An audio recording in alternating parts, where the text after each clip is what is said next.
trees were blocking her view of the property. She asked the board to trim some fronds, and then the board fined her. Her story in tonight's Help Me Howard with Patrick Fraser.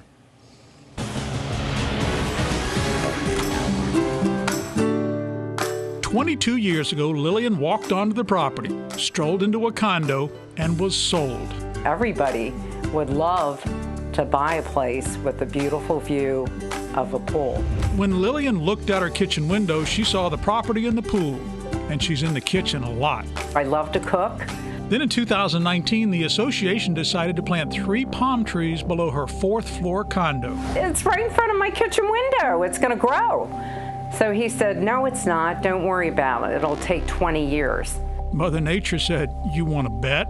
I can even pull it, as you can see.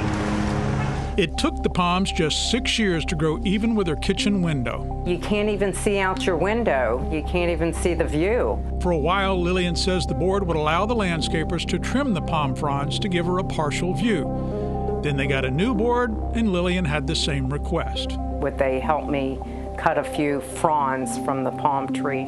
And the answer was no again. When Lillian saw the landscapers on the property, she asked them to cut some palm fronds. So he said, no problem. You know, I'll come over sometime today. But they didn't cut any fronds. And instead, Lillian got a warning letter from the condo board saying no resident or member may contact a vendor directly to request services. So Lillian says she contacted the board president. He was like, listen, if it's about the tree, I don't want to hear it. It's closed case. I just have a question. No questions. But Lillian wanted answers and says she contacted the manager's office. I went there 3 times. I couldn't get a hold of our manager. A few days later, the board got in touch with her, though, fining her $100 for harassing not just 1, but 2 board members. And I never harassed anybody.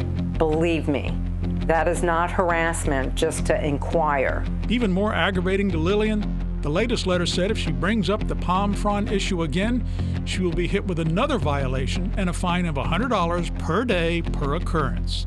And I feel I need that 100 to buy food. So it just seems like they're trying to push me out of here. We always tell people to be the squeaky wheel. So, Howard, can a condo resident be fined for being that squeaky wheel? It's legal to be a squeaky wheel, and it can be a violation of the rules to harass a board member. If they feel it's harassment, they can fine you. So what is the line separating a squeaky wheel from harassment? The people on either side can't determine that, so it would take a judge to decide. I contacted the property manager at Deer Creek Condominium. She said it cost $12,000 to trim all the palms on the property, and because of that, they can only do it once a year. She said they believe nothing short of cutting the trees down will make Lillian happy, that the trees are trimmed to code, that Lillian badgers them about trimming, and we've told her in a kind but firm way to stop it. The property manager then said the board was going to waive the $100 fine, so Lillian doesn't have to pay anything. And you all have helped me tremendously. The board waved the fine goodbye, but I'm not sure they can wave goodbye to Lillian's efforts to get some palm fronds removed. I'm not going to stop, and I can ask questions as long as I want.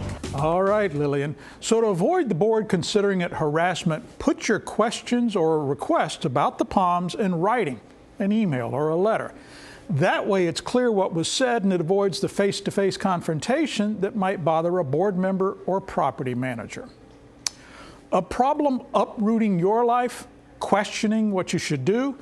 Don't put your palms up and give up. Let's see if we can find a solution that'll grow on you. Will this help me, Howard and Patrick Fraser, 7 News.